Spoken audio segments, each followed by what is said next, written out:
Creo que no le he enviado la última clase, ¿no? Cuéntenme.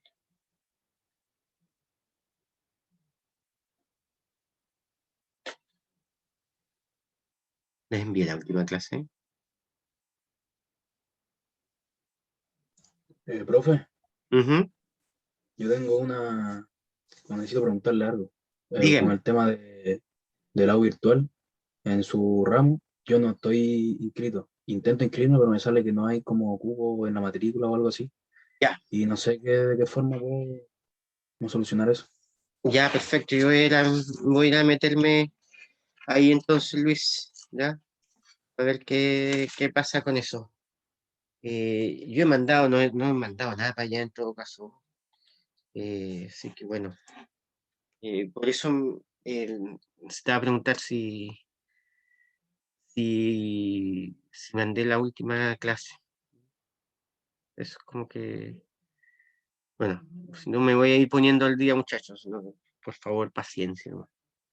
Em, ya, ¿cuándo es la próxima evaluación? La vamos a fijar para el 21 de junio, en las mismas condiciones, así que ya saben un poco cómo funciona. O sea, no es, no es sincrónica, no es en el momento, sino que yo les envío un cuestionario y ustedes lo van respondiendo y lo van enviando al correo. Ya así lo vamos a desarrollar. ¿Ya? Lo que corresponde a la unidad 2, el 21 de junio.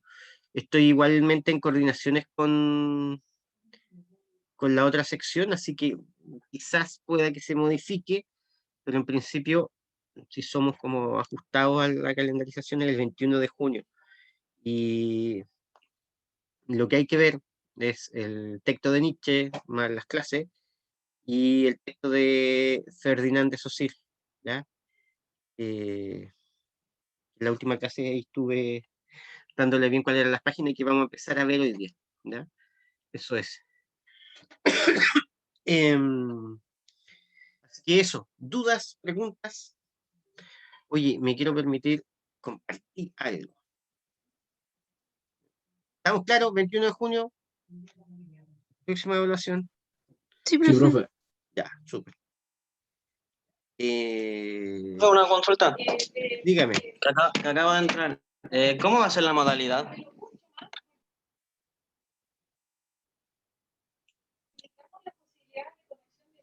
Profe, ¿Cómo? ¿cómo va a ser la modalidad de la prueba? Va a tener tres características. Larga, difícil y aburrida. Así va a ser la prueba. Ah, justo lo que quería. Eso es lo que estaba pensando. No, igual que la última. ¿Ya? Ya, Eso acaba profe, de ya. decir. Envío las preguntas y ustedes las envíen por correo. No hay Ah, ningún ya, problema. perfecto. Muchas gracias. Y el día de la evaluación lo que hacemos es revisar y analizar la prueba. ¿Ya? Entonces ahí es importante que en general estuvieron buenas las pruebas. ¿Eh? La primera, que yo creo que era la más difícil. Yo creo que esta va a ser un poquito más fácil. ¿Ya? ¿Cómo le ha ido con el texto de Nietzsche? Ya está el texto de Nietzsche analizado. Y yo ya lo estrujamos. Yo solamente quería permitirme, ahora sí que sí, que aprendí a compartir audio. ¿Se ve el videito que tengo ahí? Sí, profe. Ya. De contar en el estudio ¿Se escucha? con un gran entrevistado. También. Hace 40 Ya. Profe. Buenísimo. Entonces, mire, yo no sé si de dónde lo tengo que subir el volumen. Vamos a escuchar los 4 primeros minutos, más o menos, o sea, poquito, de una entrevista al señor Humberto Maturana. ¿Ustedes saben quién era Humberto Maturana? ¿Mm? Sí. Mira, murió hace profe. poquito. Biólogo importantísimo, uno de los grandes científicos de este país, muy célebre por un trabajo que hizo junto a Francisco Varela, otro chileno, en la década de los 70, medio de los 70, eh, con una obra muy importante que se llama El Árbol del Conocimiento, pero bueno, tenía un montón de obras más, ¿ya? Y vamos, mire, aquí el pesado del Working lo presente y después lo comentamos un poquito. ¿Ya? Así que ahí atentos. 30 años en Chile se acuñó un concepto, el de autopoiesis, que tuvo un impacto, una trascendencia en distintas disciplinas, en medicina, en educación, en psicología, un impacto como pocas ideas acuñadas aquí en Chile han tenido nunca. Y uno de esos pensadores que trajeron a la vista este cambio de paradigma, esta nueva manera de mirar al hombre y al mundo y el conocer, fue el biólogo Humberto Maturana. Hoy día está con nosotros, aquí en Una Belleza Nueva, Humberto Maturana. Muchas gracias, Humberto, por estar aquí. Hola, encantado. Encantado de tenerte después de casi 10 años, yo creo, ¿no? Bueno, de la última vez. De la última vez que conversamos. Poco más de 10 años. Humberto Maturana ha sido Premio Nacional de Ciencias, ha sido candidato por ahí, por un experimento importante en el campo biológico al Premio Nobel, pero no cabe duda que es un pensador que se ha mantenido muy activo, que desde la biología nos ha hecho pensar quiénes somos, cómo somos, este animal, este mamífero, este hombre que conversa con lenguaje, con emociones. Y yo quería partir, Humberto, leyéndote una cita que yo sé que para ti es significativa, y es del libro Así habló Zaratustra de Nietzsche. En uno de los capítulos de este pensador alemán del siglo XIX, uno de los discursos de Zaratustra, dice: 3 transformaciones del espíritu os menciono. Cómo el espíritu se convierte en camello, y el camello en león, y el león por fin en niño. Y Nietzsche va a decir que la primera transformación, la del camello, el león es como el paso, un salto cuántico dentro de la historia del hombre. Pero la transformación más importante es la final, que es cuando el león es capaz de convertirse en niño. ¿Y por qué es más importante el niño que el león y el camello? Dice Nietzsche: inocencia es el niño y olvido, un nuevo comienzo, un juego, una rueda que se mueve por sí misma, un primer movimiento, un santo decir sí. Lo primero que te quiero preguntar es, ¿cuán importante fue para ti esta reflexión de Nietzsche? ¿Cuándo te encontraste con ella y qué resonancia sigue teniendo para ti todavía? Bueno, yo me encontré con Nietzsche cuando debo haber tenido 19 o 20 años, y estaba enfermo del pulmón en el sanatorio de Putaendo. ¿Tenías tuberculosis? Efectivamente, que era un sanatorio de tuberculosis. Yo estuve allí un año y, claro, uno se iba a morir, pero yo me iba a mejorar. O sea, no sabía, pero en fin, estaba en el proceso de mejorarme. Entonces, esa reflexión de Nietzsche es particularmente interesante porque lo pone a uno en la mirada de la posibilidad de empezar de nuevo todo. Si yo salía del sanatorio, yo era un niño, un primer movimiento, y la vida estaba abierta de otra manera, como quiera que hubiese sido antes. Así que para mí fue en ese sentido muy importante. Y sobre todo esto del desapego del deseo de poder o de potencia que implican el camello y el león. El abrirse a todo, un primer movimiento. Y es interesante que Nietzsche, que siempre habló del superhombre, que habló de la voluntad de poder, de pronto coloque al niño como el grado superior, digamos, a alcanzar, el estado superior a alcanzar. Yo pienso que es por allí por donde va lo que él quería del superhombre, porque en el fondo el superhombre viene a ser, como yo lo leía en esa época, el ser autónomo, el ser generador del propio mundo conscientemente, y por lo tanto hacerse responsable del mundo que se genera. Y eso es lo que yo pienso que evoca con esa metáfora de la transformación del espíritu. Humberto. Ya, muchachos, hasta ahí. ¿Se pudo seguir el video? Les voy a dejar el link, muchachos, para que lo vean, si quieren verlo con más calma, más repetirlo, pero son los primeros 5 minutos, podríamos. Los dejo aquí en el chat. Ya, opiniones de lo que vimos. Comentarios. Ustedes que ya han leído Nietzsche, algunos ya por lo menos conocen que sea de referencia a Maturana, que es biólogo. ¿Qué me podrían comentar? Alguien que tome la palabra, por favor.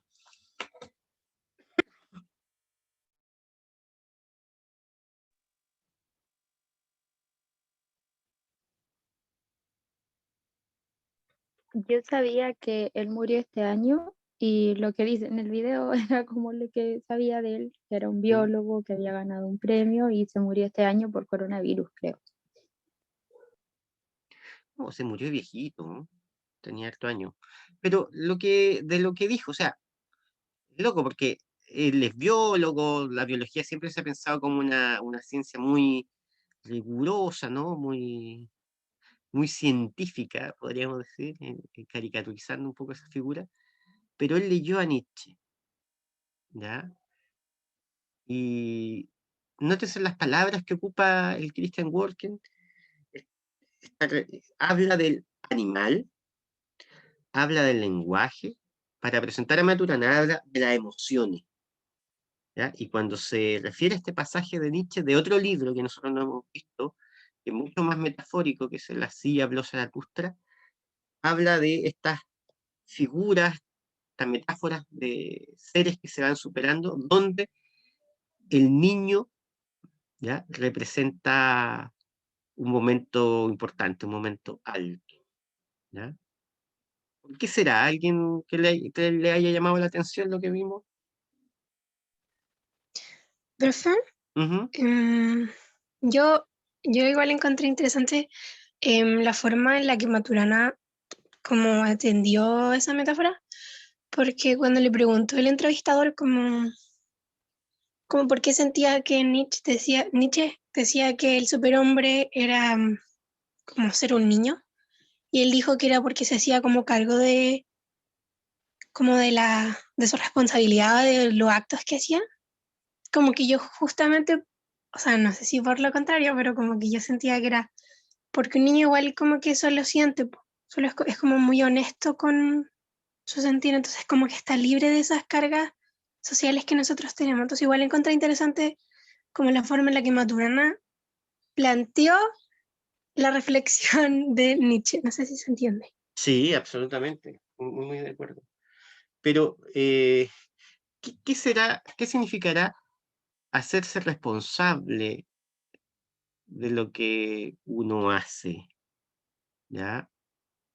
Eh, Fíjense que él cuenta, él lee esto o le hace sentido cuando está en un sanatorio, en un hospital para tuberculosos, aislado por un año. O sea, imagínense lo que está un año, o sea, en un sanatorio, em, pensando que te vas a morir, pero no te mueres. Y fíjense que él dice, el niño también es el empezar todo de nuevo.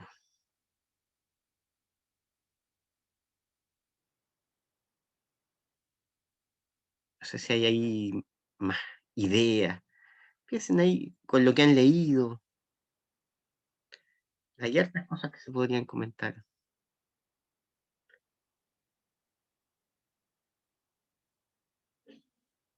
¿Lo podríamos relacionar con el texto, con el sobre verdad y mentira en sentido extramoral?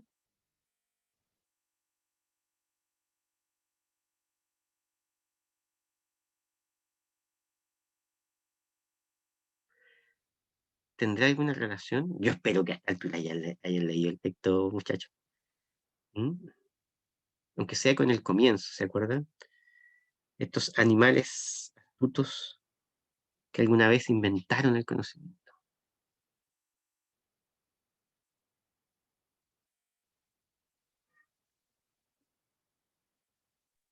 Profe. ¿Sí? No, quería comentar más o menos lo de Maturana.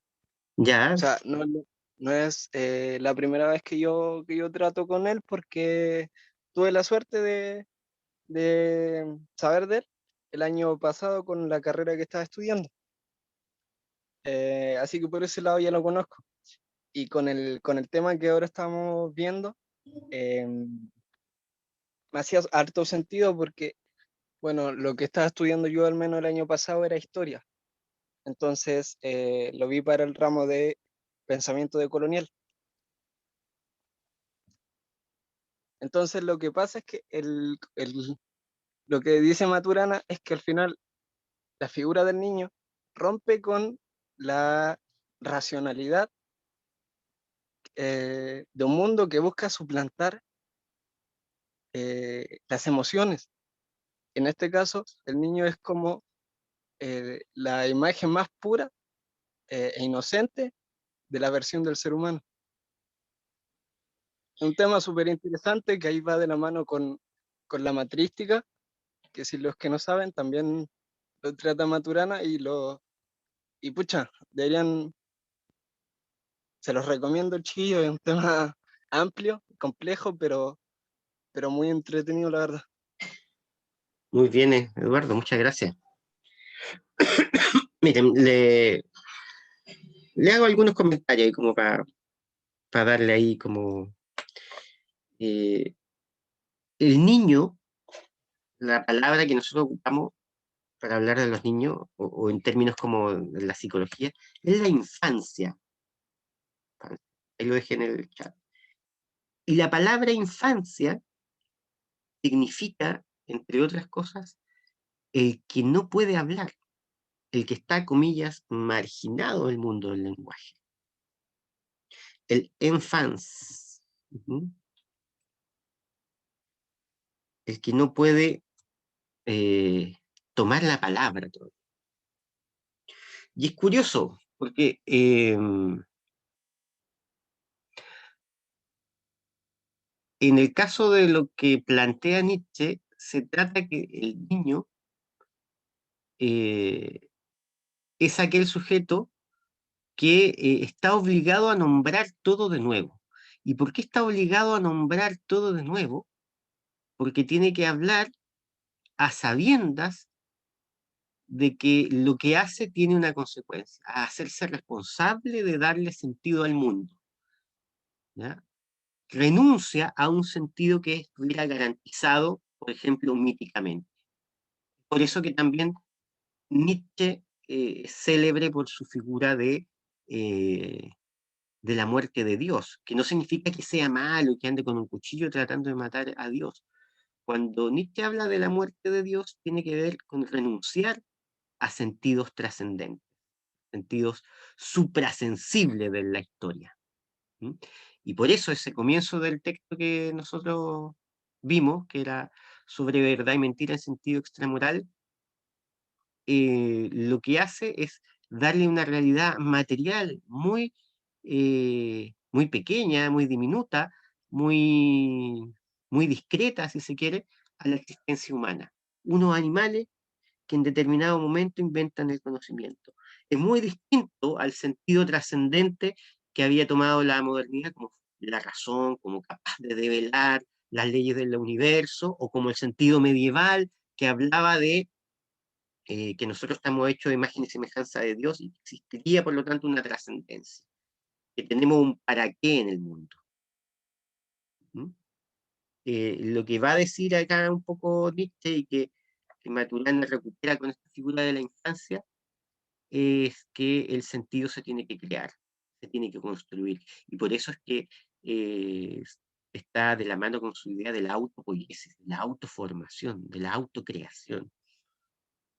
Porque crear significa darle vida también a uno mismo, pero a la vez al mundo en el que uno mismo tiene un sentido, pero un sentido que no viene dado por otra instancia, que no viene dado por alguna pauta externa, un mundo autónomo, no heterónomo.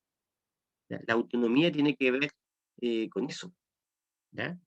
Y en ese sentido, y aquí la última cosa que quería compartirles también del señor Maturana, a ver, la voy a dar bien aquí. Aquí hay una pequeña columnita que también les voy a dejar el link, que es del 2017. Ah, viejito ya. Fíjense el titular, dice: el biólogo explicó que todos los seres vivos, incluidos los seres humanos, somos seres emocionales.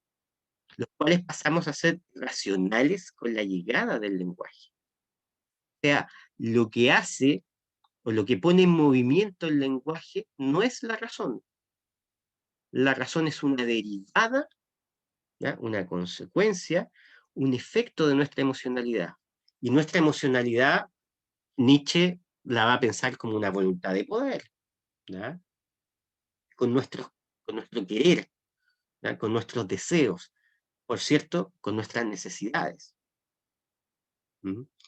Hay que pensar esa emocionalidad más allá del bien y del mal, más allá de lo que efectivamente, los efectos que puedan tener en el plano moral, extramoralmente.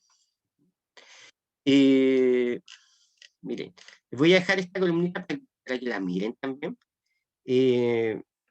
Señala por ahí, cuando el lenguaje aparece, lo racional tiene que ver con la coherencia del discurso.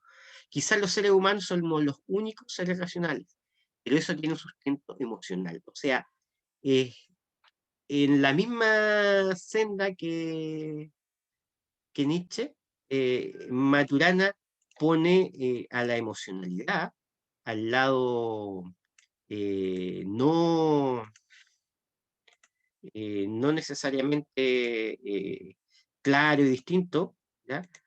Como el origen del lenguaje. ¿Mm? El lenguaje, ¿qué es en definitiva? No es una herramienta para descubrir la verdad, ¿ya? Tal como lo dice Nietzsche, sino es un lenguaje que permite a nuestra animalidad relacionarse con el mundo, conducirlo, imponer un poco su voluntad, obtener de su entorno algunos beneficios, satisfacer necesidades que pueden ser, insisto, de todo orden, no hay que pensarlo únicamente como de una manera egoísta, ¿ya? La animalidad no es egoísta, también tenemos una necesidad de afecto, una necesidad de empatizar con otro, y el lenguaje va en esa dirección.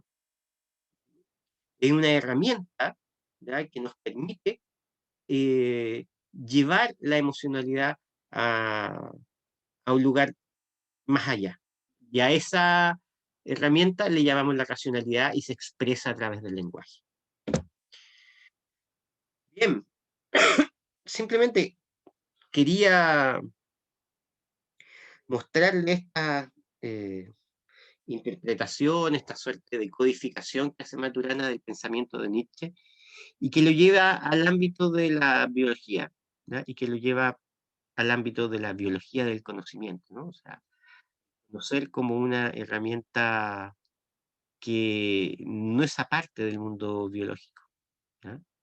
Y no es casual entonces que por eso mismo Nietzsche comience su texto, el que nosotros vimos, hablando de animales, porque es a ese nivel, al nivel de la animalidad, donde nosotros podemos comprender quizá más plenamente qué es lo que hacemos y qué es lo que queremos en el mundo. Ujú. Bien, ¿alguna duda, comentario respecto de esto? Espero que puedan ver esa notita que les dejé ahí de Maturana, es corta, ¿ya? Del diario, eh, y que la puedan de alguna manera relacionar con lo que habíamos estado leyendo de Nietzsche. ¿Les parece? Profe, Dígame. yo no entendí muy bien cómo se relaciona eso con lo del niño que mencionaban en la entrevista. O sea, tengo como una idea, pero no estoy seguro. Ya, sí, mira, es que un poquito rebuscada la idea, pero en el fondo el niño es el momento de la creación, ¿ya? O sea, de hecho hay otros pensadores que hablan como de la infancia, como ese momento que es siempre inaugural, que el mundo eh, es la posibilidad de que le entreguemos sentido al mundo, ¿ya? Eso es el niño. El niño no es una etapa como cronológica. O sea, el niño es la posibilidad de bautizar el mundo de nuevo, si usted quiere. Ujú. Mire, perdone que me dé una vuelta un poco más larga, pero, por ejemplo, hay un pensador de la modernidad, de esa modernidad con la cual Nietzsche está discutiendo, el señor Immanuel Kant, él hablaba de la mayoría de edad. La mayoría de edad era la idea de fijarse una ley, y de fijarse una ley que era una ley racional. Entonces, uno podría pensar que desde cierta tradición, la adultez se entiende como el momento de la razón. Pero en contraposición a esa idea de la adultez como lo racional, y con una suerte de fe muy ingenua, pero a la vez muy, muy decidida por la razón, la figura del niño es la que muestra que esa razón no es en y por sí misma, sino que la razón es algo a lo que se llega a ser racional, llegamos a tener la razón como una herramienta. Pero a nivel de la infancia, a nivel del niño, no hay no hay una relación con la racionalidad eh,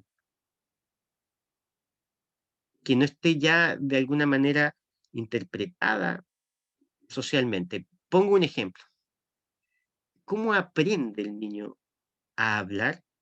Aprende porque está inmerso en el lenguaje de los demás. ¿Se acuerdan cuando veíamos eso de las niñas lobo? ¿Se acuerdan de esa reflexión que hicimos? Eso está justamente en el texto de Maturana. Eso lo saqué de ahí, del árbol del conocimiento. De los que se trata, en definitiva, es que tú tienes que meterte en un mundo de símbolos, de metáforas, ¿ya? Y que tienes un sentido por descubrir, pero no viene instalado así, no es un sistema operativo que venga instalado así como por naturaleza, ¿ya? El lenguaje es algo a lo que se llega.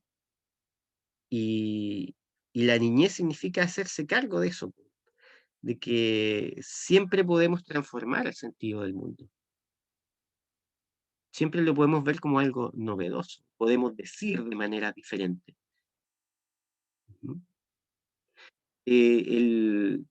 Uno podría pensar racionalistamente, así, modernamente, si usted quiere, que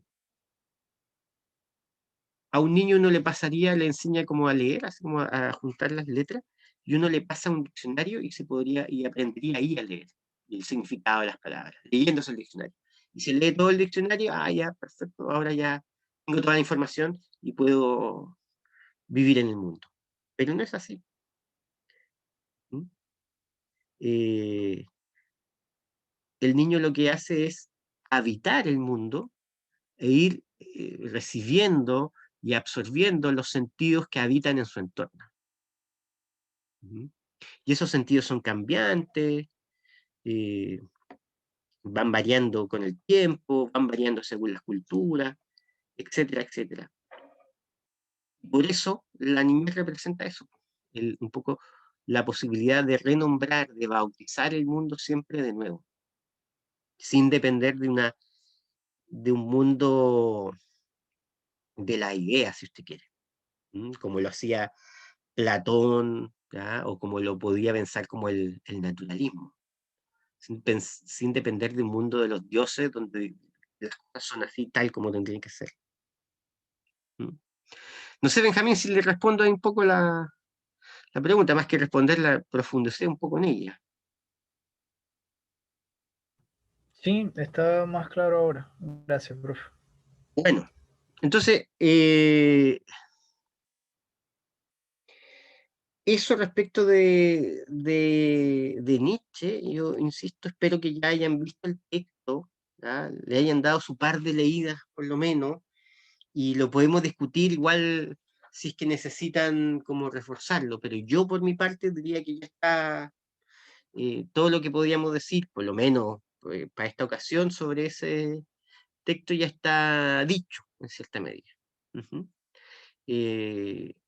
Así que yo quisiera partir con el otro, con el otro texto. ¿Les parece? El texto es el de Ferdinand de Saussure, que se llama Curso de Lingüística General. ¿Ya? Así que bueno, eso es lo que tenemos que ver ahora. Hay que ver la primera parte, del texto que está en la página 86. ¿Ya? Y de esa primera parte, los capítulos 1, 2 y 3. Sobre eso vamos a trabajar ahora. Yo voy a hacer una pequeña introducción. ¿Ya? Vamos a ir al descanso y de ahí comentamos las cosas que haya que comentar.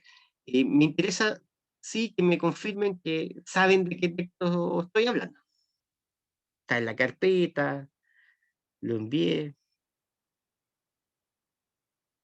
¿Sí? Debo tenerlo aquí también.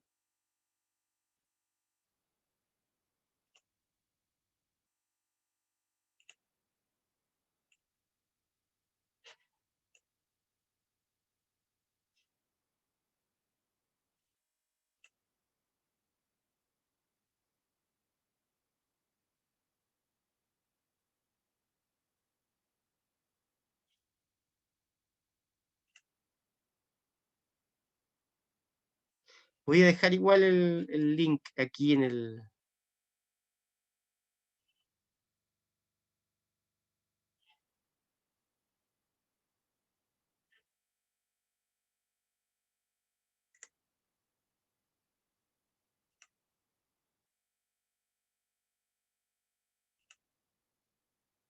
Ya, si usted no lo tiene, que ha sido perezoso, ahí lo puede descargar. ¿Ya? Es el texto que vamos a revisar. Se llama Curso de Lingüística General. ¿Ya? Gracias, profesor. ¿Ya? Y de este curso voy a compartirlo.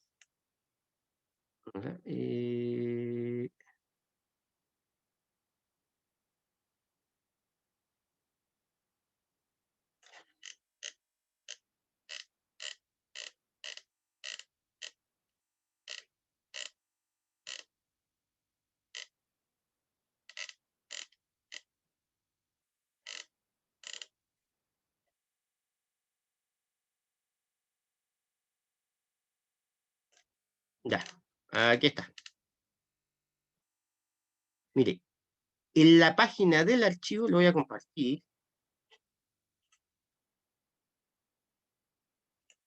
En la página del archivo es la 86, pero si usted ve la numeración, va a ser 91 en la numeración, por eso le decía, pero en la página 86. Entonces, si tiene, busque la página 86 del PDF, ¿ya?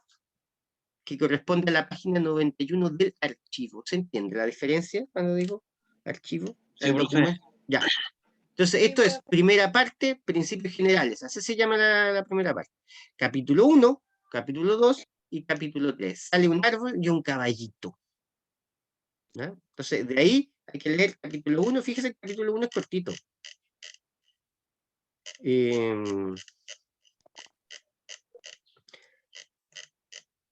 Dura hasta ahí. Es el capítulo 1. Hasta la página 91 del PDF, 96 del archivo. Capítulo 2, inmutabilidad y mutabilidad del signo. ¿Ya? Me voy a pasar.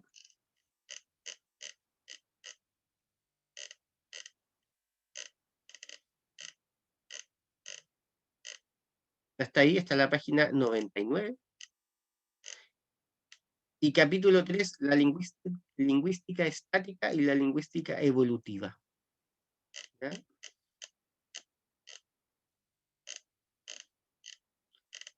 Y eso vamos a leer. Diacronía y sincronía, es una cuestión de que esos temas vamos a hablar. La lengua y el ajedrez. Importante eso yo me preguntaba así como, ¿sabían jugar ajedrez? ¿Alguien sabe jugar ajedrez de los que están acá? Yo, profe. Ya, Yo ¿alguien cuando más sabe chico, jugar profe, ajedrez? Ponga la manito jugaba así. con mi tío. Ya, buenísimo. Ahí está. a la página 119, o sea, de la 91 a la 119. Perdón, de la 86 a la 119. ¿Ya? El capítulo es un poquito más largo. Entonces, de eso vamos a hablar. Ya, y súper bien, porque ahí lo del ajedrez va a ser importante para entender algunas cosas. Ya. Voy a hablarles de este texto y del personaje y todo el asunto para que lo tengamos más o menos fresco. Aquí está. Abro el Power y me pongo a compartir. Ya, eso es lo que hay que leer, ese es el texto.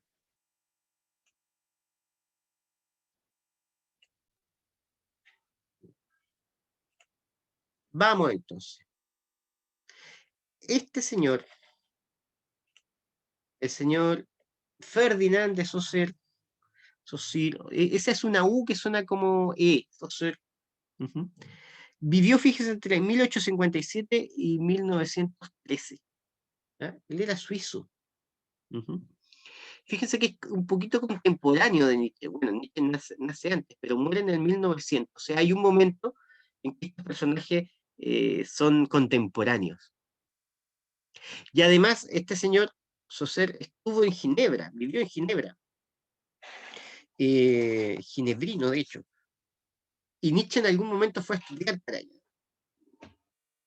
No sabemos si se conocieron, yo creo que no, pero en cierta medida comparten una atmósfera intelectual. Eso es importante tenerlo claro. Y además, porque una atmósfera intelectual muy rica, ¿ya? De hecho, este señor Saussure es contemporáneo de Emilio Durkheim, ¿ya? Que fue uno de los fundadores de la sociología moderna, de la sociología científica. Y también del señor Edmundo Husserl, que es el creador de un método filosófico que es la fenomenología. El otro personaje que es como de la misma época es el señor Sigmund Freud, muy importante, creador del psicoanálisis. ¿Ya? Entonces se trata de una serie de disciplinas del ámbito de las ciencias sociales, de las humanidades, que están tratando de llevar a una suerte de límite la relación entre la reflexión y la ciencia. Vale decir, ¿es posible hablar científicamente de las cuestiones humanas? ¿Es posible hacer ciencia, por ejemplo, del lenguaje? Ustedes ven este libro, ustedes van a poder acceder al volumen completo. Tiene una pretensión de ser un texto así científico, ¿sí? Riguroso, como una suerte de tratado. No es como el libro de Nietzsche, que Nietzsche escribe un poco como a él le gusta, ¿no? Haciendo metáforas, sino que acá hay una pretensión de hablar en una jerga y bajo un formato que es más bien científico. ¿Se entiende esa primera idea? Ya. De hecho, o sea, les añado una idea más. Este famoso curso de lingüística general, muy, muy importante, ni siquiera es un libro de él. Lo que reúne son los apuntes que algunos de sus estudiantes tomaron de sus clases. ¿Ya? Y con esos apuntes, con esas notas, se creó este libro. Bueno, él da este curso durante varios años, ¿ya? Y ahí se topa con, o sea, en ese curso él va formulando sus ideas y la reunión de esas ideas tomadas por sus discípulos, por sus estudiantes, después dieron lugar a este curso de lingüística general, que a mediados de los años 60, o sea, 50 años después de su muerte, empezó a cobrar mucha relevancia. ¿Ya? Y ya vamos a ver por qué. ¿Qué les puedo decir de este personaje? Él estudiaba la evolución de las lenguas, básicamente. Eso era la lingüística y el estudio de las lenguas, sobre todo durante el siglo XIX. ¿Ya? A eso se dedicaba la lingüística. ¿ya? No tenía una pretensión científica, sino más bien histórica, y es una cuestión importante a tener en cuenta eso, ¿ya? Oye, cualquier duda, muchachos, por favor, ahí vayan interrumpiéndome todo lo que quieran. Él realiza una tesis sobre el estudio del sánscrito, ¿ya? ¿Alguien conoce lo que es el sánscrito? Ahí hay unas letras sánscritas.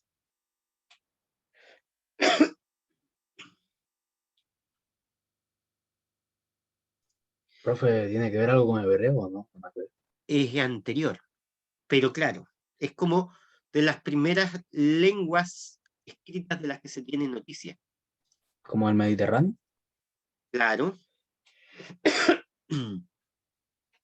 En la India, por ejemplo, la gente que se dedica al yoga, muchos de los textos como clave, los textos referenciales del hinduismo, por ejemplo, están en sánscrito, ¿ya? Y lo que hace Saussure es estudiar un poco el sánscrito, pero aquí es importante, ¿por qué se estudiaba el sánscrito? Y aquí piensen, por favor, en la primera unidad, cuando hablamos del origen de las palabras, cuando Platón andaba, o sea, perdón, claro, Sócrates, Hermógenes y Crátilo están discutiendo sobre naturalismo y convencionalismo. Había un momento que decían, bueno, el origen de esta palabra no, eso se da en otras lenguas. Esas otras lenguas eran el sánscrito, ¿ya? ¿Por qué? Porque se piensa que en este idioma estaba el vínculo estrecho entre palabra y cosa. Si usted quiere, todavía se pensaba en términos de naturalismo, y que el origen de las palabras se podía descifrar, ese origen primero, ese origen que anudaba la cosa con la palabra, lo podíamos encontrar en el sánscrito. ¿Se entiende? Es el idioma más antiguo. Ahí, en ese idioma más antiguo, deben estar los secretos de las palabras. ¿Ya? Por eso es que la lingüística que estudia todavía Saussure es una lengua, o sea, una lingüística que va a recuperar estas lenguas muy antiguas, ¿m? El sistema de lengua indoeuropea, etcétera, etcétera. Sin embargo, voy a ir avanzando de a poco con esto. Si hay algo que no capten, me pueden ir preguntando, pero voy a volver sobre estos temas recurrentemente. Él va a considerar que hay una teoría de la naturaleza arbitraria del signo. Él lo que va a decir, básicamente, que la lengua no tiene un origen primero, o sea, va a renunciar a esta idea naturalista del lenguaje, sino que la naturaleza misma del signo lingüístico, ¿ya?, va a ser la arbitrariedad. ¿Alguien sabe qué significa arbitrario? ¿Qué quiere decir que algo sea arbitrario? Esa como Yo muy creo cuadrado. que... Oh, sorry. ¿Perdón? Disculpa, disculpa. No, dale nomás. Profe, como que sea como muy cuadrado. No, lo arbitrario. ¿Qué es lo que hace un árbitro en el fútbol? Regular. Ya, por ejemplo, hay una jugada así, no sé, un choque entre dos jugadores, y él tiene que decidir, tiene que arbitrar entre dos posiciones, tiene que elegir. ¿Mm? Tiene que decir esto fue foul o no fue foul, estaba en posición de adelanto o no estaba en posición de adelanto, ¿ya? La pelota entró o no entró, etc. Eso es lo que hace el árbitro, ¿ya? Cuando uno juega la pelota sin árbitro, esas cosas se tienen que decidir entre los mismos jugadores. Uno juega una pichanga que le llamamos acá en Chile, no existe el árbitro. En cambio, el árbitro es el que tiene que tomar una decisión. Lo que va a decir un poco Saussure es que el lenguaje es una decisión. Entonces, esa decisión la toman los seres humanos. O sea, la naturaleza del lenguaje y del signo lingüístico, ya voy a llegar a esa parte, tiene que ver con la voluntad de los seres humanos. El lenguaje tiene que ver con lo que los seres humanos deciden. Fíjense lo que acabo de decir. El lenguaje tiene que ver con lo que los seres humanos deciden. Si lo planteamos así y nos remontamos a la primera unidad, a la del crátilo, ¿de cuál de las dos teorías estamos hablando? ¿Del naturalismo o del convencionalismo? ¿Quién me lo puede decir? Del convencionalismo. Muy bien. Lo que va a hacer entonces Saussure es va a mostrar con una serie de descripciones científicas que el lenguaje es convencional. Y al ser convencional es también arbitrario. ¿Qué quiere decir, en última instancia, que si a esto yo le llamo plumón, le podría haber puesto de otra manera? Hay una arbitrariedad en el signo, pero va a ser más contundente aún. Y por eso es que lo estamos viendo aquí en la segunda unidad en relación con Nietzsche, porque va a mostrar un poco una cierta independencia del lenguaje de la realidad. Ya, pero voy a ir de a poco. ¿Qué otro elemento hay que tener en cuenta en lo que hace Saussure? Que no toma un enfoque histórico de la lengua. Insisto, hasta ese momento la lingüística iba a buscar en las lenguas más antiguas este proceso de nombramiento y relación intrínseca entre nombre y objeto. O sea, desde una perspectiva histórica, alguna vez las cosas fueron nombradas con una palabra y el lenguaje es una derivada de esas primeras palabras. O sea, de hecho, mirándolo así, tendríamos que pensar que hubo un primer sujeto que nombró las cosas de alguna manera y que el lenguaje fue transformándose a partir de ese primer momento fundacional, mítico, ¿ya? Que se fue transformando a través del tiempo. Lo que pasa, en definitiva, es que Saussure va a renunciar a esto, va a renunciar a esta idea.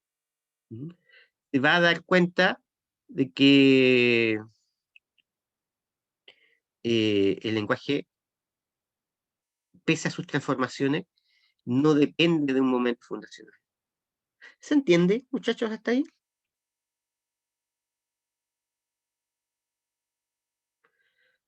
Sí.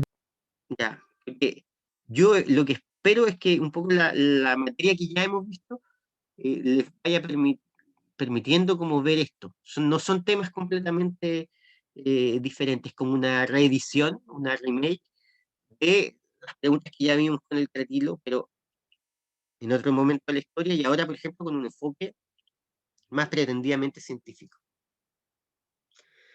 Ya, entonces, claro, esto es muy importante, la idea que viene aquí. Para el señor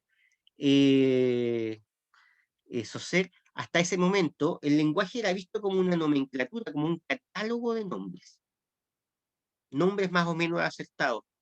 Fíjense de nuevo, qué parecido es con lo que hacía con las preguntas de Sócrates, la exactitud de los nombres. O sea, el lenguaje era una colección de palabras que se remitían a cosas. Y que esa remitencia de la palabra a la cosa podía ser más o menos exacta o más o menos exitosa. Y por lo tanto se iba a buscar en las primeras lenguas ese nombramiento como original, ese momento en que se le ponía nombre a la cosa, y ver en ello, se veía en ello como el momento originario, donde la palabra mostraba el secreto de la cosa. Había si usted quiere, un naturalismo ahí todavía operando, funcionando en la lingüística. Se depositaba, por ejemplo, en el sánscrito, en el hebreo, en las primeras lenguas, la idea de que habría un lenguaje que nombraba con cierta fidelidad a las cosas. ¿Ok? Ya. Aquí está el señor Saussure, de bigote también, igual que Nietzsche, muy de la época. Está en la época del bigote, un bigote de brocha, grandote, ¿no? Pero bueno, ustedes podrían usarlo. Si hay alguno que tiene bigote de brocha aquí, no creo. Ustedes son más de la época como de... No, pues del trap. No, no hay mucho bigote de brocha. Bueno, el señor Saussure aquí está. Va a cambiar un poco su manera de mirar el lenguaje. ¿Mm? Y fíjense lo que va a hacer. Va a fijar su atención en la configuración de un lenguaje natural concreto. ¿Ya? El español, el francés, el inglés, el catalán, el chino, el que usted quiera. ¿Ya? Pero va a decir, bueno, vamos a fijarnos en una lengua sin necesidad de ir a ver su historia. Es una cuestión muy, muy, muy importante. ¿Ya? Para que lo anoten ahí. Se va a fijar en la lengua en su momento actual. ¿Cómo es el español del día? ¡Pum! Le sacamos una fotografía. Este es el español que se habla hoy en día. Y en de esa fotografía va a sacar conclusiones. A eso va a atender, a cómo se conforma la lengua en la actualidad, cómo vive la lengua, cómo funciona, cómo se despliega en el día a día. ¿Por qué la gente se entiende? ¿Cómo se entiende? ¿Qué hace la gente en virtud del lenguaje hoy? No va a buscar el origen de la lengua o las razones de la lengua en un momento anterior, en un momento histórico, que es con lo que hacen siempre los filósofos, ¿no? Ah, la etimología, mira la palabra tanto, viene de... Siempre que nosotros hablamos viene del griego, viene de... ¿Se entiende? Viene del latín. No va a ser eso, Saussure. Le va a interesar ver el lenguaje hoy. ¿Entiende? Sacar una foto del momento actual del lenguaje.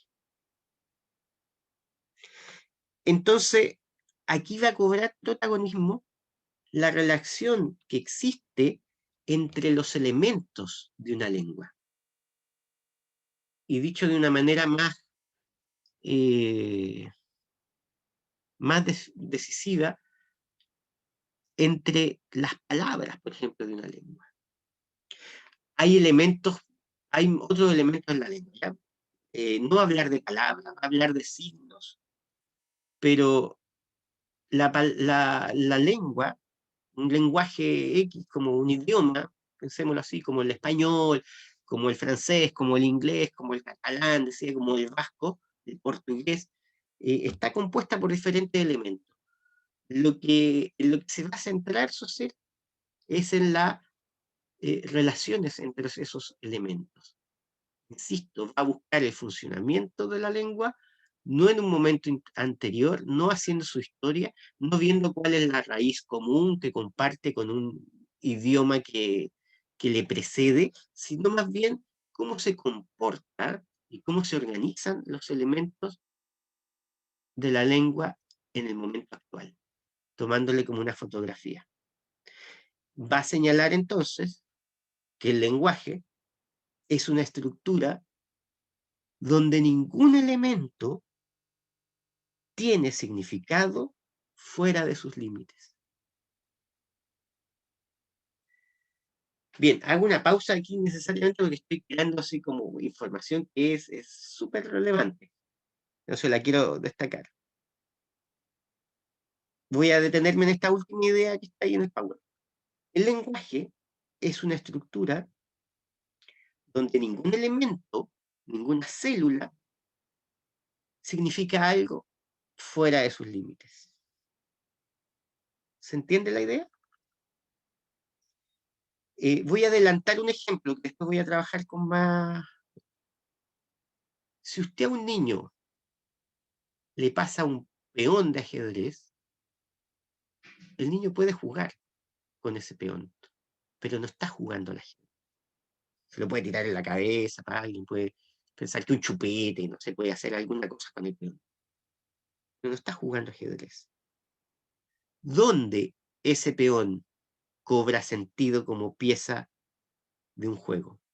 ¿Qué me lo puede decir?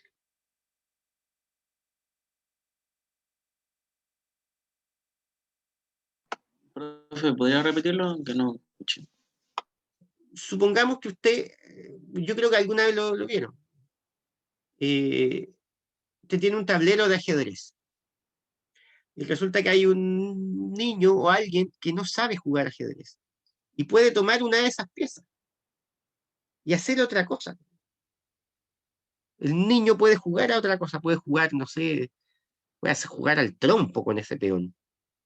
Pero no está jugando ajedrez. ¿Qué es lo que hace que ese peón valga como peón de ajedrez?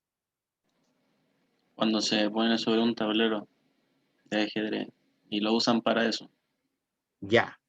¿Mm? Cuando cumple la función que se le otorgó al objeto. Ya, muy bien. Pero de hecho, también puede ser que se nos pierda una pieza, ese peón.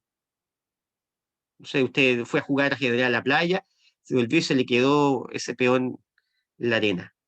Ah, y llega a la casa y ya no tengo el peón. ¿Qué puede hacer usted? Reemplaza ese Claro, peón por cualquier cosita, ¿no es cierto? claro. Sí, bueno, es como el uso que le da la persona al objeto.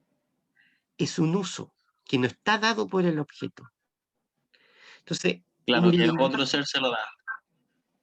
se lo da el conjunto de reglas que compone el juego.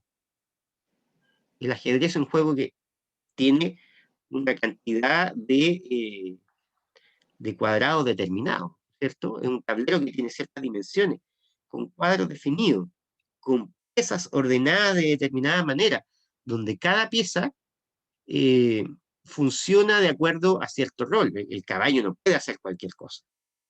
La reina tampoco puede hacer cualquier cosa. ¿Ya? Si usted se come una pieza, esa pieza ya no se recupera, etc. ¿Ya? Entonces, ese peón, o la pieza que sea, cobra significado y función al interior de ese juego de reglas, no en otro lugar. Ese peón en la playa no es nada, es un peón perdido. No puede volver desde... Y así mismo, si usted coloca un botón en el lugar de ese peón, ese botón puede servir para jugar esas reglas. ¿Se entiende la idea? Sí, profe. Por lo tanto, lo mismo va a decir Saussure del lenguaje.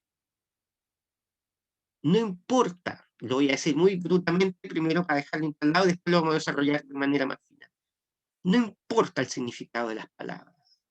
Las palabras toman relevancia y función al interior de un juego de reglas. El lenguaje, cada una de las lenguas que nosotros hablamos, español, francés, inglés, portugués, la que sea, tiene sentido en cuanto a una organización de reglas. Por eso vuelvo a la última frase que está aquí en el Power, en esta diapositiva. El lenguaje es una estructura donde ningún elemento tiene significado fuera de sus límites.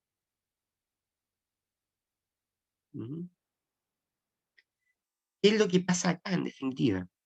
Y esto es lo que yo quiero que vean como severamente, que es uno de los grandes giros de la lingüística contemporánea, que el lenguaje no necesita remitirse a la realidad, corta su vinculación con el mundo. El lenguaje significa el interior, mismas reglas. Ustedes pueden jugar al ajedrez haciéndose un tablero en la arena o dibujándose un tablero en el cuaderno y poner botoncitos, monedas, lo que quiera como pieza. Porque lo que importa es cómo funciona. Eso es un lenguaje, es una estructura, un juego de reglas. ¿Preguntas hasta ahí, muchachos?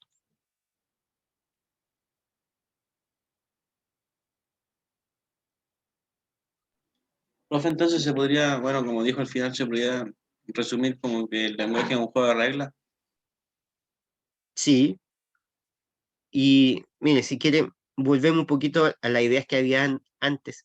Arbitrario, un juego de reglas arbitrario, porque usted puede poner un botón o una moneda o yo tengo aquí, qué sé yo, un pendrive, y digo, mira, esto lo voy a ocupar como reina, como peón en el ajedrez, y tiene ese valor, porque permite ciertas funciones.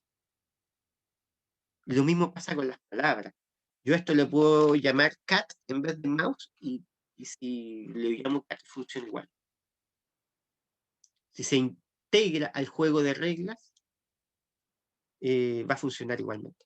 Le podríamos haber puesto otro nombre. Es un convencionalismo, o sea, sigue un convencionalismo, pero que no tiene momento fundacional.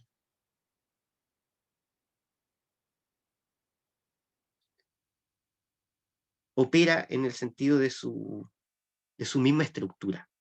Es un poquito difícil y lo vamos a ir viendo con calma.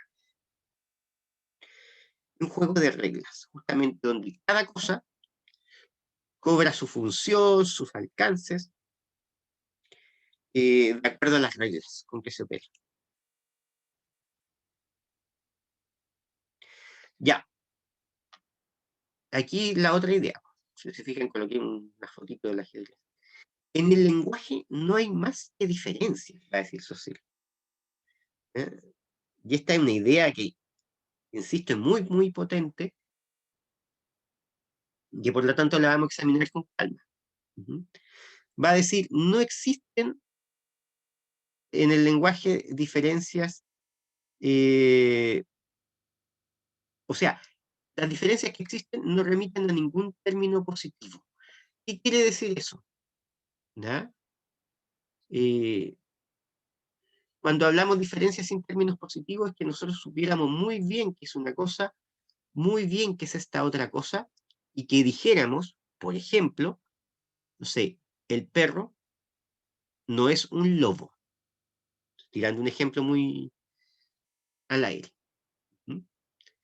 Perro no es un lobo. El perro es diferente del lobo. Lo que va a decir, más bien, Saussure, es que nosotros no sabemos muy bien ni qué es el perro, ni qué es el lobo. Solamente sabemos que son distintos. Y que en nuestro uso de la lengua los usamos de manera diferente. Pero no sabemos con claridad cuál es cada uno de esos elementos. ¿Ya? Y yo pongo un ejemplo de palabras que tienen un sentido cercano, ¿no? El perro y el lobo, ¿ya? Que son como parecidos, son mamíferos, son caninos los dos, etcétera, etcétera. Pero lo que va a decir que eso mismo opera con todos los términos de la lengua. No conocemos ninguna palabra de verdad. Así, mira, esta palabra comprendo completamente su significado. Porque el significado lo va a agarrar o lo va a tomar en relación al uso que nosotros le demos. Y ese uso, volvemos a estas discusiones del convencionalismo, no dependen de cada uno. ¿Ya? Ese uso depende de este juego de reglas que es anterior a las personas, a la voluntad de las personas, a la voluntad de cada uno. Ya, las reglas del ajedrez, no es que usted las ponga cada vez que usted juega así, mira, la reina se va a mover así, bueno, vamos a tener un tablero más grande, un tablero... No, las reglas ya existen. Sin embargo, usted puede usar esas piezas de manera individual, de acuerdo a su voluntad. ¿Ya? Cada juego es diferente, cada partida de ajedrez tiene distintos movimientos, ¿ya? Distintas direcciones, distintas dinámicas. Sin embargo, las reglas son las mismas. Entonces, la voluntad se juega en el uso que le damos a las palabras, pero no podemos fundar las mismas reglas. ¿Mm? Y por lo tanto, el sentido que nosotros le damos a la palabra perro y a la palabra lobo van a depender de una serie de usos, comillas, anónimos, impersonales, en los cuales las cosas agarran sentido. ¿Mm? Entonces vamos a decir, por ejemplo, que dice, la teoría política, el lobo, o sea, el hombre es un lobo para el hombre en Hobbes. Y la idea del lobo es un ser que es salvaje, que es bravo, ¿verdad? Que puede causarte dolor, que te puede atacar. Esa idea tiene el lobo. Ujú. Sin embargo, sabemos que un perro te puede hacer exactamente lo mismo, ¿ya? Y que no hay una diferencia tajante entre uno y otro,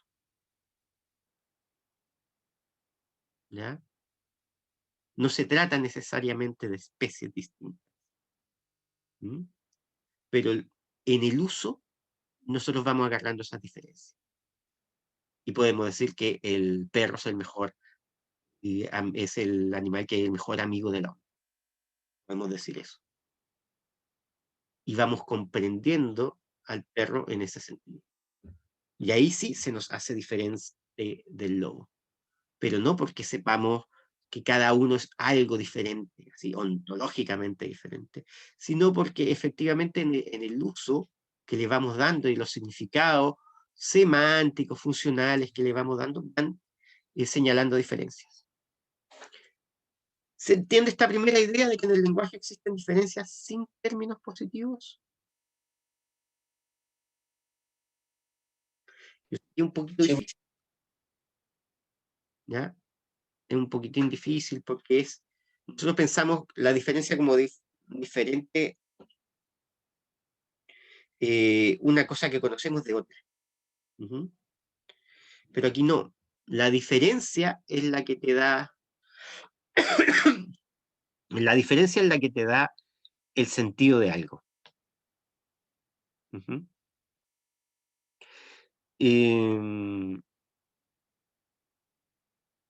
Es, por ejemplo, si nosotros decimos,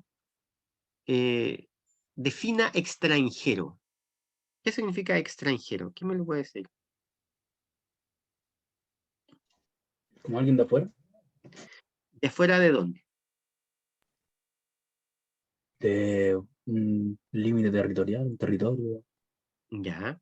O sea, por ejemplo, está muy bien, porque nosotros podríamos decir, en este momento, extranjero, aquí, no es chileno. Pero no es que sepamos lo que es ser chileno,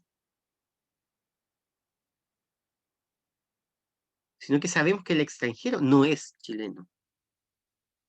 Pero no hay una positividad, o sea, igual hay una positividad legal, pero en el fondo si lo pensáramos en términos como de identidad nacional, ¿qué es la chilenidad? No la sabemos, porque chilenidad tiene que ver, no sé, por la gente de Arica muy diferente a la de Punta Arenas, para qué hablar de los pascuenses, para qué hablar de los pueblos originarios, la cultura mapuche, la cultura selknam, atacameña, etc.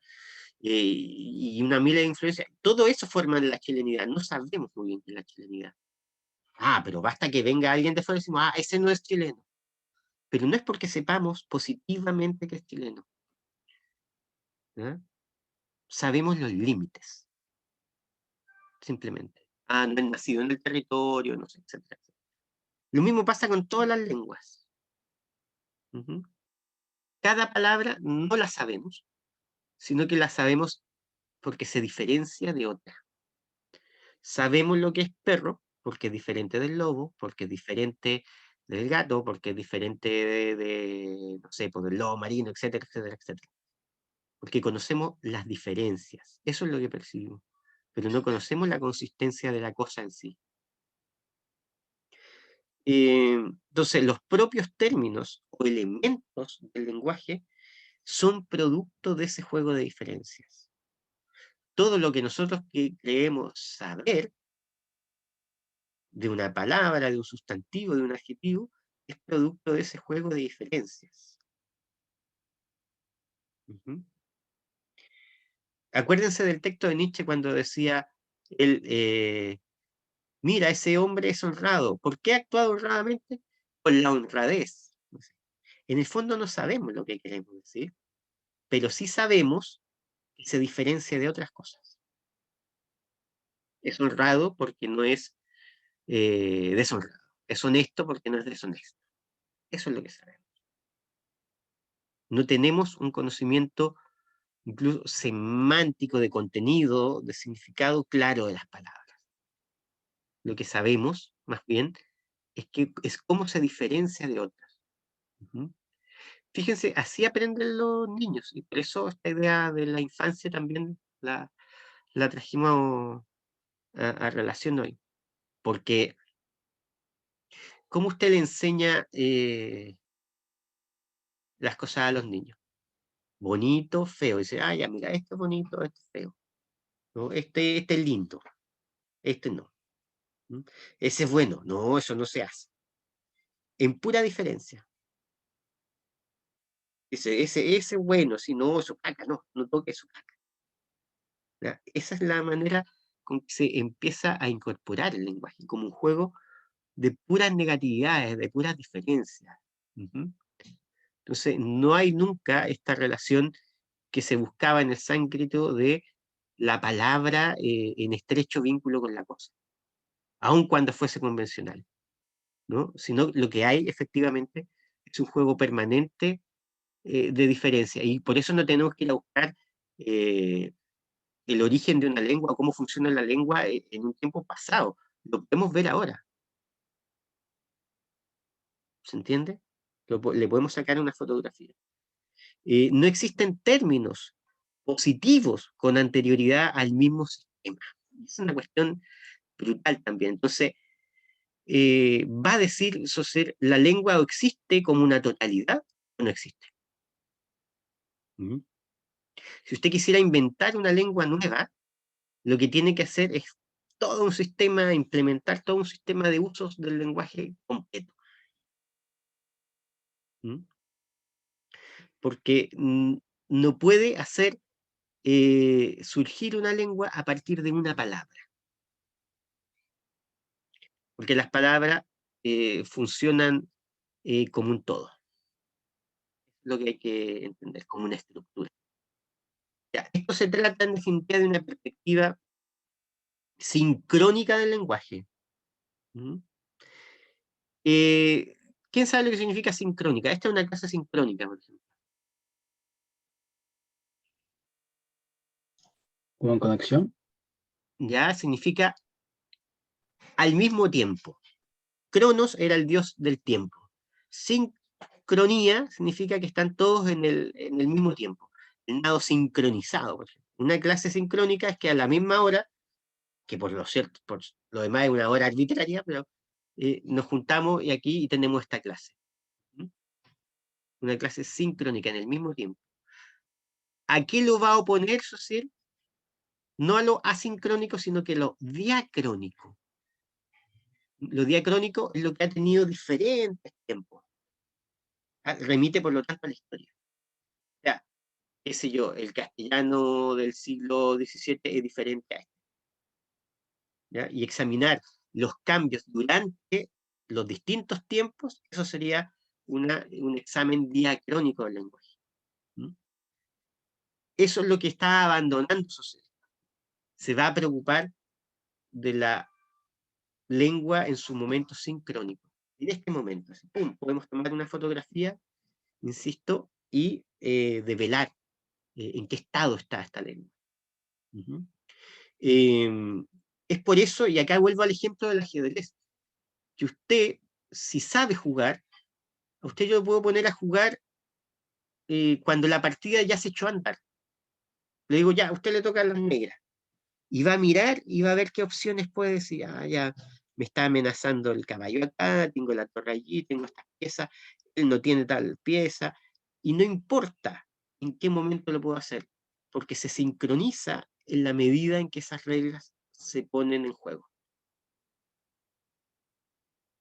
¿Se entiende esa idea? La gente que ha jugado ajedrez, claro. Incluso se puede salir un jugador y lo puede suplantar otro. Porque basta con que sepa las funciones, ¿ya? Y los permisos y alcances que tiene cada pieza para poder, comillas, hablar la lengua de la partida de ajedrez. Lo mismo pasa con el lenguaje. No hay una palabra que sea primera que todo. Usted, si ya maneja otra lengua, le van a hacer una pregunta, no sé, en otro idioma, y usted va a poder responder. Y esa es la mirada que va a implementar Saussure. ¿Qué es lo importante de esto? Que el lenguaje se va a desconectar de esa pretensión de querer acceder a la realidad tal cual es. El lenguaje se va a encerrar en su manera de operar, en su sistema de reglas. Para Saussure, esta perspectiva sincrónica ofrece una imagen más clara de los factores presentes en cualquier estado de la lengua. ¿Ya? Puede acceder al funcionamiento de la lengua en ese momento. ¿Ya? En ese momento, vuelvo a la metáfora del ajedrez, quizás hay unas piezas que ya no existen, etcétera, etcétera. En que ya nos estamos en un rincón del tablero, y en otro no importa. Esa es la fotografía del lenguaje que existe. Renuncia a esta idea del tiempo. Bien, esto es la idea del signo lingüístico y lo vamos a ver después del descanso, ¿ya? ¿Les parece? Y ahora lo dejamos hasta aquí. Tomamos unos 10 Vale, minutitos profe. y volvemos. ¿Ya? Ahí seguimos. Ya. ¿Quiénes están por ahí? Levanten la manito por ahí. Nicole, ¿por qué la asusté? Yo, profe, Ya, ¿qué le ha parecido hasta el momento? ¿Se va entendiendo? ¿O no? Igual tiene su complejidad. Tiene su complejidad. ¿Mm? Para que me digan, pues, ¿cómo van hasta el momento?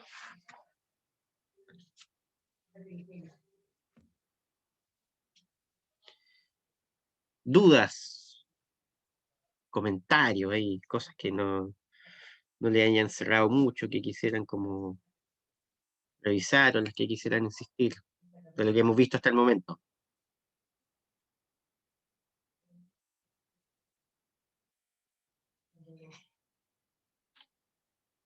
Nicole, ¿dónde está Nicole? Aquí, profe, ¿Qué le ha parecido Nicole? El señor Fernández. como en la clase de ahora, de hoy, Sí, la materia, más que la clase. bien. Igual voy a mirar después la clase de nuevo para repasar como lo que no me quedó muy claro. Ya, y en torno al texto, o sea, por lo menos la idea se comprende un poquito.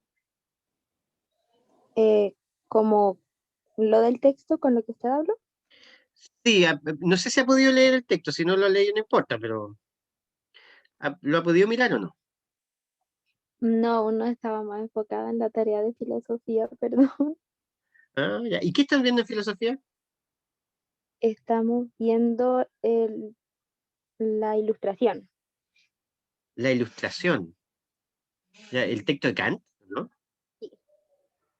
Ah, bien, ustedes sabían eso de la mayoría de edad, entonces, ¿no? O sea, Kant lo define la ilustración como la salida de la minoría de edad. ¿Ya? Por eso se ve, cuando partimos la clase hay una suerte de desvaloración de la niñez. Es esa valoración la que va a querer recuperar Nietzsche y que de alguna manera se extiende a Maturana, ¿ves? Estamos en un periodo, si usted quiere, post-ilustrado, con Sí, estos algo así. pensadores. ¿Mm? Es lo que estaba viendo. Ya, pero por lo mismo, por eso de repente nos cuesta como comprender esta aproximación, esta teoría, porque la ilustración, si usted quiere, o la modernidad, ¿ya?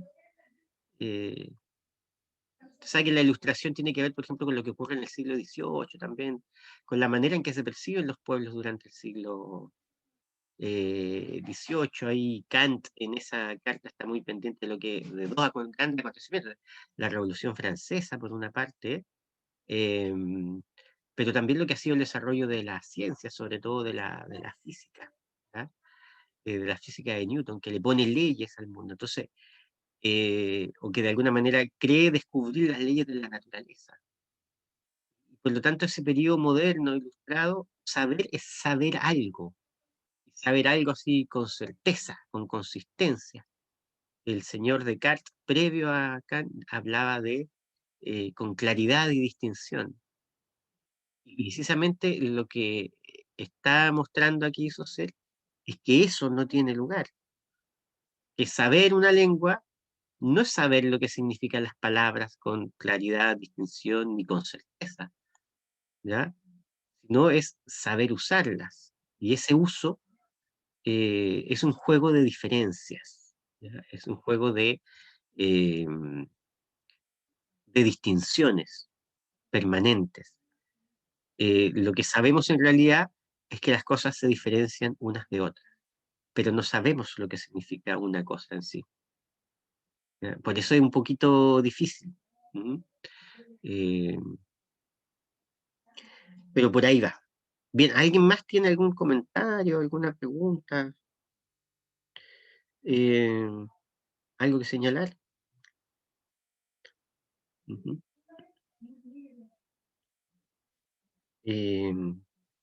Lo que hay es un efecto de saber, en cierta medida, desde esta perspectiva. Hay un efecto de que sabemos una lengua, pero y efectivamente, saber una lengua es saber utilizarla, pero no significa necesariamente conocer las cosas, en realidad. O sea, saber la realidad, develar el secreto de las cosas, ¿no? Es el uso de la lengua lo que de verdad nos interesa, va a decir Saussure. Ya, vuelvo a compartir. Profe, ¿Sí? en esa parte donde dijo que el significado cobra sentido al interior de un juego de reglas, ¿el juego de reglas podría interpretarse como el idioma? Claro, sí, desde luego. El idioma es que ya es un concepto muy amplio, pero existe una serie de normas, por ejemplo, que tienen que ver también con las reglas del idioma. Por ejemplo, la concordancia entre género y número. Nosotros siempre nos enseñan chiquititos, si una cosa es el sustantivo es singular, el adjetivo también tiene que ser singular. Entonces nosotros decimos eh, gato negro, no decimos gato negros, ¿ya? Ese tipo de cuestiones son las que permiten que el idioma tenga un sentido, ¿ya? Un juego de reglas. Puede ser eh, el hecho, fíjense, de que nosotros ordenemos el lenguaje en su forma escrita de izquierda a derecha. Porque si nosotros colocáramos en el mismo lugar cada una de las palabras, no podríamos entender. Se superpondría en la escritura. Pero ojo, que hay también otro juego de reglas donde se escribe de derecha a izquierda, de arriba hacia abajo. Todas esas cuestiones, la gente que estudia efectivamente la variabilidad de las lenguas se va dando cuenta que eh, no son universales, sino que pueden variar. O sea, hay un juego de reglas implícita. Ya, quiero ir a esta parte. Le agradezco la pregunta por lo demás, porque es muy importante y sí, pues, tiene que ver con los idiomas, cómo se construyen los diferentes idiomas. Ujú. Con el verbo final no se pone, es con declinaciones o es con artículo, etcétera, etcétera. Hay una serie de cuestiones ahí que es importante examinar. Bien, acá yo tengo una frase de Saussure que el lenguaje es un sistema de signos.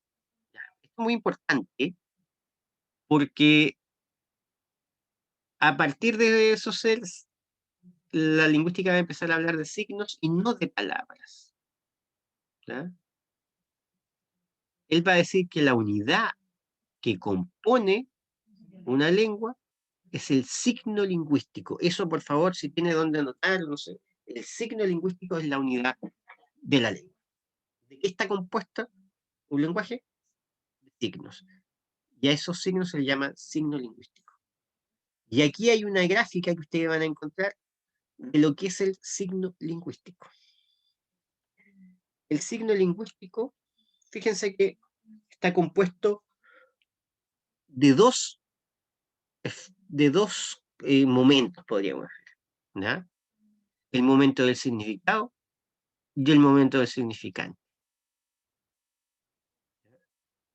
Y está graficado acá en esta suerte de huevo, ¿ya? Que está dividido.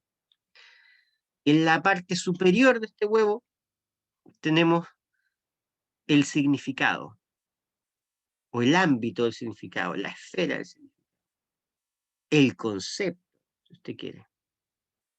Lo que entendemos, eso es lo que nosotros quisiéramos creer que está en nuestra conciencia. Una idea. ¿Ya? ¿Entiende? Ese es el significado, lo que nosotros entendemos por algo. ¿Mm? Díganme si me van siguiendo.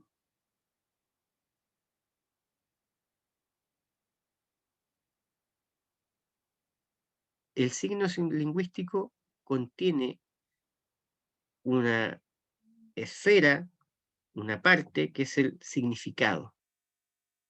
¿Mm? Y tiene otro momento que podríamos decir es del huevo hacia abajo, que es el significante. El significante, ¿ya? Es la materialidad del lenguaje. Es cómo llamamos a ese concepto, a ese significado. A eso que usted tiene en la conciencia, ¿ya? Usted lo designa con una palabra, con un término, en este caso árbol. ¿Ya? Pero ojo, que si fuera otro idioma, podría ser tree. Si fuera inglés. Si fuera francés, podría ser arbre. ¿Ya? Entonces, esa denominación, esa palabra, ese término, usted lo puede escribir o lo puede hacer sonar. Entonces hay una imagen acústica, un sonido ahí, que dice árbol. Cuando yo le digo árbol, usted imagina algo, quiere entenderlo, y eso que entiende es el significado o el concepto. ¿Se entiende? Entonces, cada signo lingüístico reúne, según su ser, al menos dos momentos o dos elementos: significado y el significante. Y ambos se determinan el uno al otro. Por eso es que hay una flecha para arriba y una flecha para abajo. Ese significante te remite a un concepto y ese concepto te remite a un significante.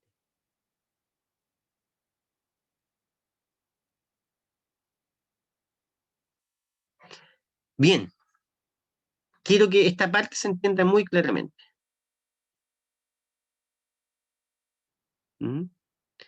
¿Se entiende lo que es la diferencia entre el concepto y la imagen acústica? ¿Entre el significado y significante? Sí, Profe, yo tenía una duda porque en filosofía estamos viendo Descartes y leí un ejemplo el ejemplo de la cera, creo que se llamaba. Es algo así, él decía que la cera, por ejemplo, si uno la quema, la destruye, esa cambia, pero sigue siendo cera. ¿Es eso como la imagen acústica? No, porque en el fondo lo que hace Descartes está viendo si efectivamente hay una realidad exterior. Pero lo que nosotros estamos viendo aquí con el signo lingüístico es que existe una materialidad del lenguaje. O sea, ¿cuál es la materialidad del lenguaje? Es lo que usted escucha, lo que ve. O sea, nosotros podemos estar en un lugar donde no exista ningún árbol, y yo digo árbol y usted entiende algo, lo ve en términos de conciencia. Yo lo puedo escribir y usted lo ve en términos de conciencia. ¿ya? Ese contenido de conciencia, si usted quiere, es el concepto. No necesito ir a mostrarle un árbol, ¿ya? O sacarle una foto.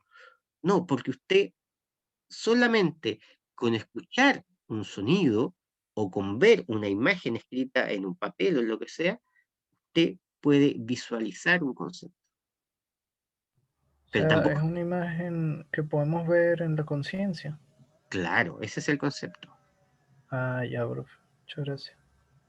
¿Se entiende? ¿Quién me puede dar otro ejemplo con esto?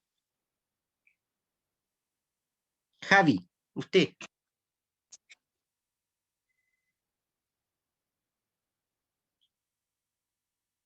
Javi, está ahí la Javi, ¿no? ¿Yo, profe? Sí, Sí.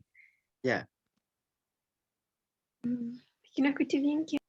Otro ejemplo de esto, de un signo lingüístico.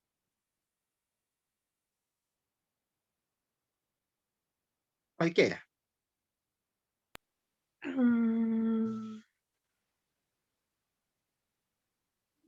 Ay, no sé.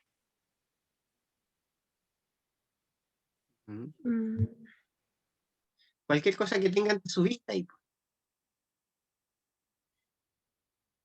¿Mm? ¿Una lámpara? Ya, muy bien. ¿Mm? Entonces, ¿cuál sería el significante?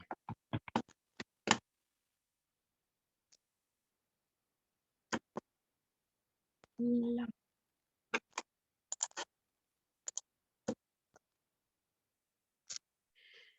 ¿O cómo sería el significante del signo lámpara?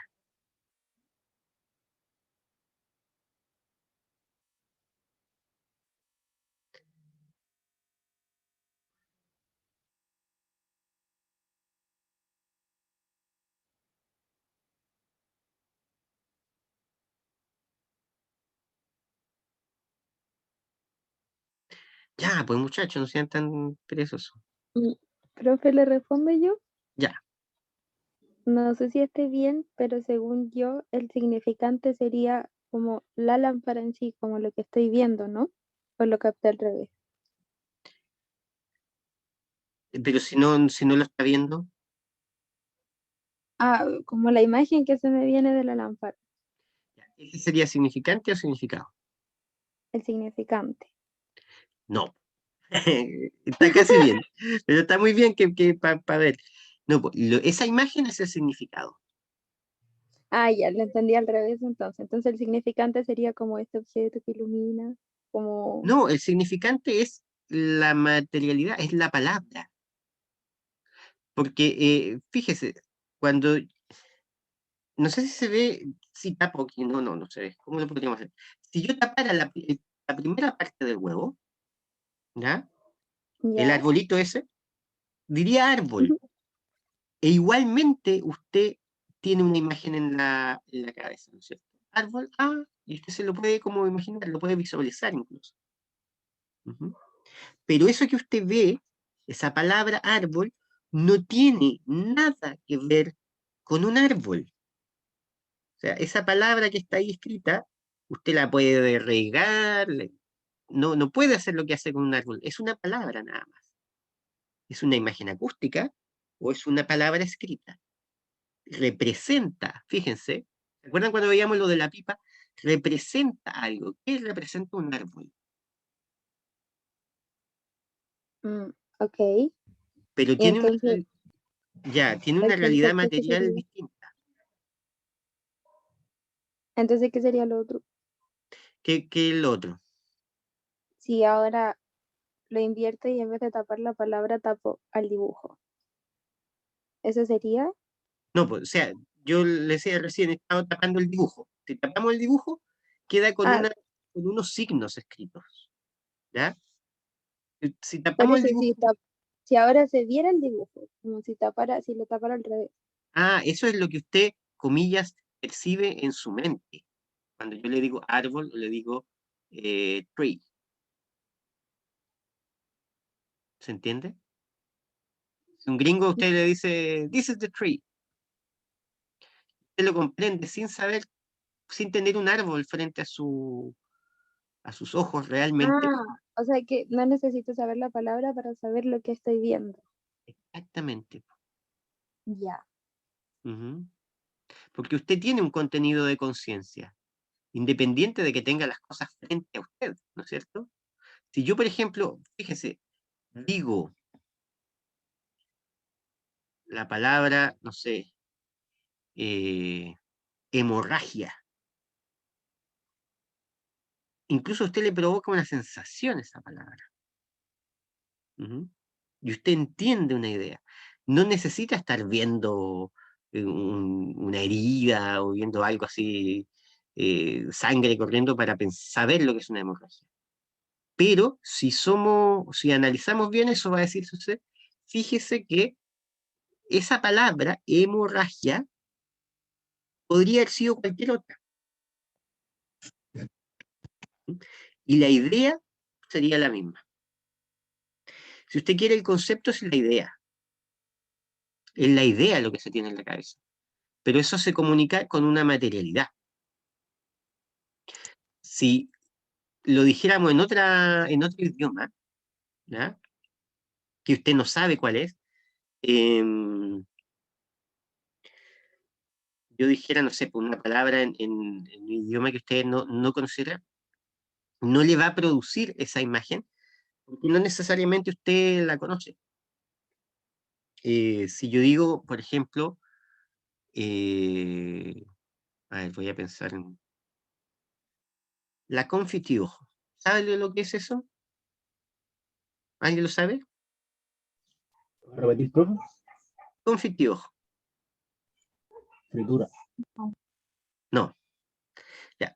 Supongo que a muchos no le dicen nada, es la mermelada, en francés. Pero claro, digo mermelada, y usted lo visualiza, porque sabe lo que es. Eso que usted entiende es el concepto o el significado. ¿Ya? Lo que usted no entiende, en este caso, es el significante, porque está en francés. Pero si ese significante yo lo dijera en español, la mermelada, usted lo comprende perfectamente. Pero ahí lo que tiene que entender es que, por lo tanto, la mermelada, como significante, como expresión acústica, como eso que suena o como eso que se escribe, no tiene necesaria relación con el concepto.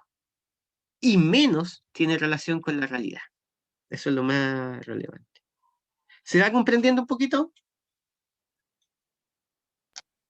Sí, profe. De hecho, acabo de entender bien a lo que se refería. Y, profe, le puse una consulta. Sí, pero dígame.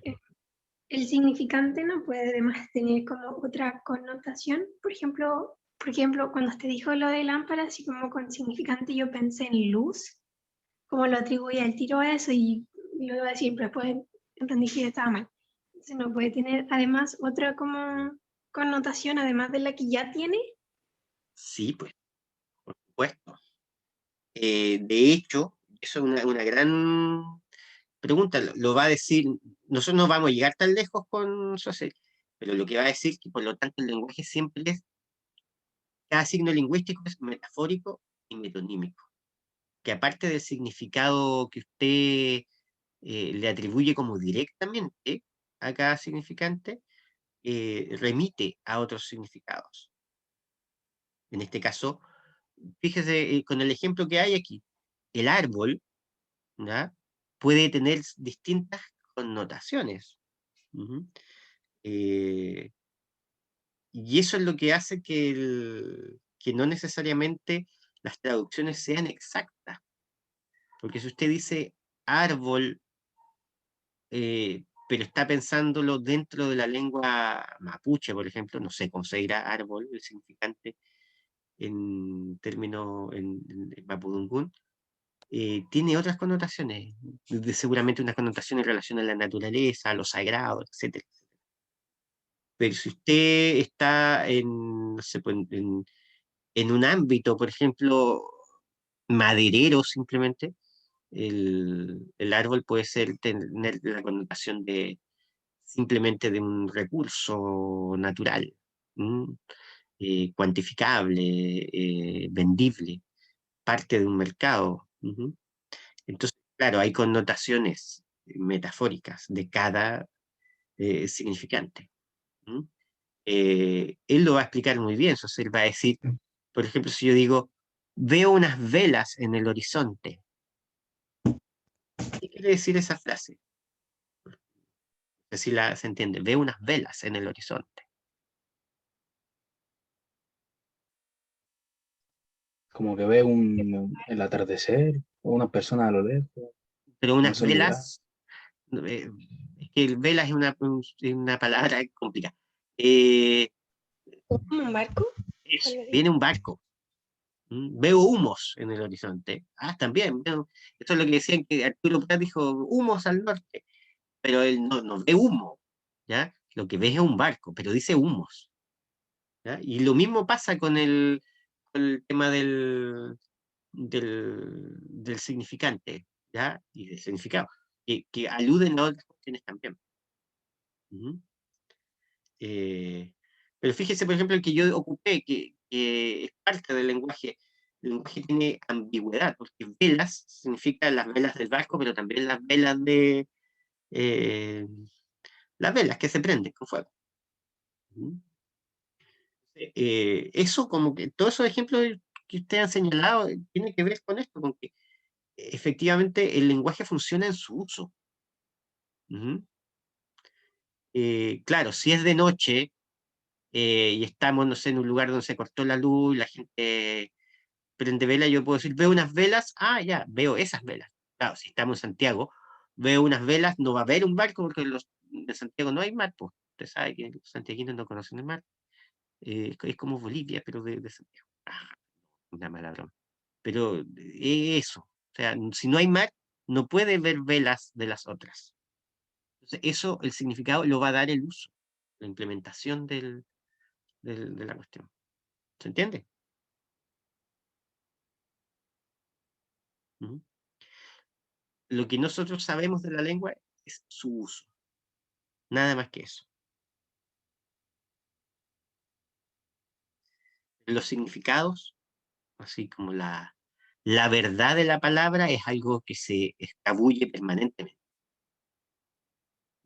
O sea, el valor y el sentido que usted le da al árbol no está para nada garantizado que sea el mismo de una lengua a otra, ni siquiera dentro de una misma lengua de una cultura a otra, o dentro de un contexto a otro.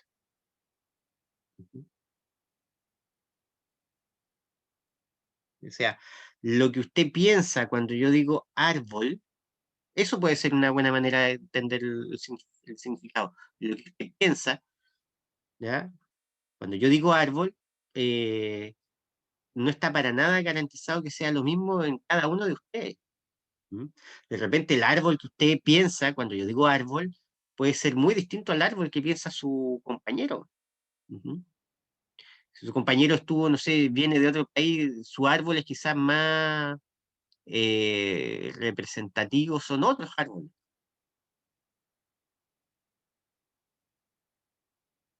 Algunos los pensarán con raíces, otros sin raíz, etc. Entonces, el significado de esta imagen mental, de pensamiento, de idea, y el significante es su expresión material, insisto, y cuando digo material, lo material se percibe con los sentidos, diría Descartes, ¿no es cierto? Que ve la palabra, la escucha. Ujú. Yo digo la palabra pelota, inmediatamente algo pasa en su cabeza. Ujú. Si la escribo, también.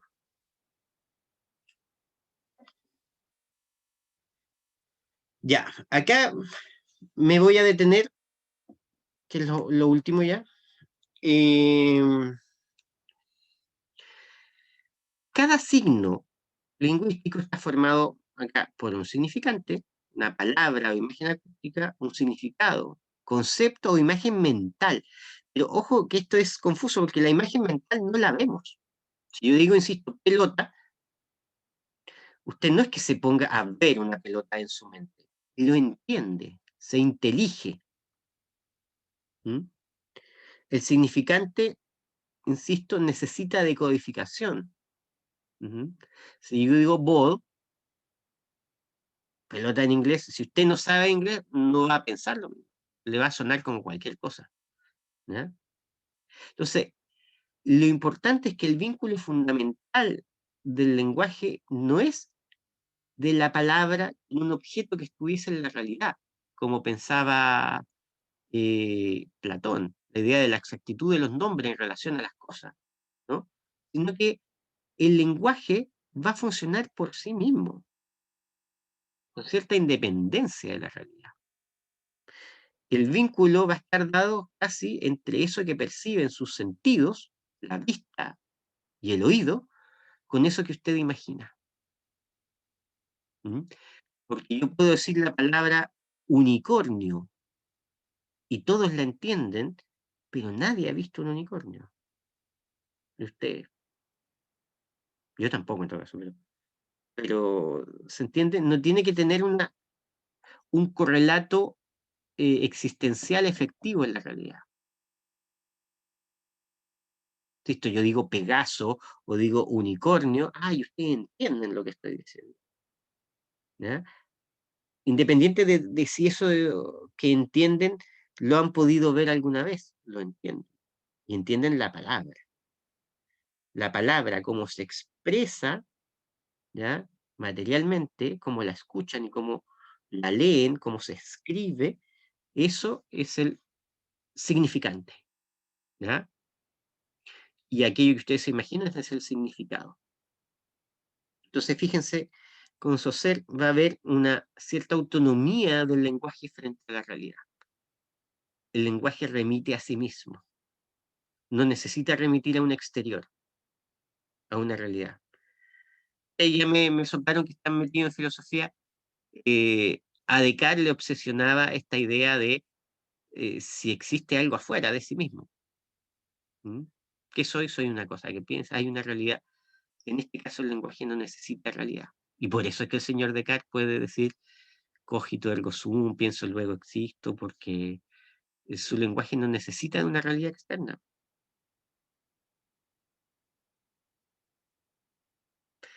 Bien. ¿Se entiende un poquito? Leyendo el texto y con lo que vamos a comentar la próxima clase, yo creo que se va a ir entendiendo mejor. Pero cuéntenme ahí si hay alguna idea que no sé que quisieran reforzar, o alguna pregunta, alguna curiosidad. Aquí saltan las curiosidades. Yo por lo menos no, profe. Muy bien, gracias. Yo también entendí bien ahora entiendo mejor lo del árbol con los signos. Claro, entonces fíjense que a Saussure le va a interesar esta unidad de la lengua que es el signo lingüístico. El signo lingüístico está unido por dos elementos, el significante y el significado. El significante es la expresión material, y el significado es la expresión inmaterial de su pensamiento, ¿ya? Lo que usted imagina. ¿Ya? Ese es el significado de las cosas.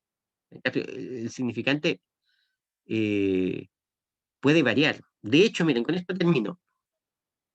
En nuestra lengua existe un significado que pueda tener dos significantes. ¿Quién me contesta? Sí. ¿Cómo qué, por ejemplo?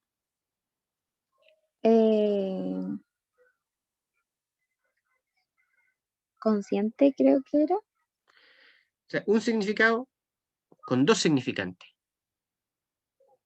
Ay, no sé si lo estoy entendiendo mal ahora. ¿Ya? Perro. Creo que ese podría ser. ¿Ya? ¿Y cuál sería el otro significante? El animal y los perritos de ropa. Eso que uno pone para colgar ropa. No, porque ahí está ahí en el ámbito del significado. Yo digo, Ya, un mismo entonces ya significado y dos significantes. El significante es aquello con lo cual nombramos esa idea. ya. ¿Cómo se llama eso? La palabra dulce. Ya, ¿por qué la palabra dulce? Porque, no sé. O sea, es que si digo dulce, a mi mente viene algo con el sabor dulce o un dulce.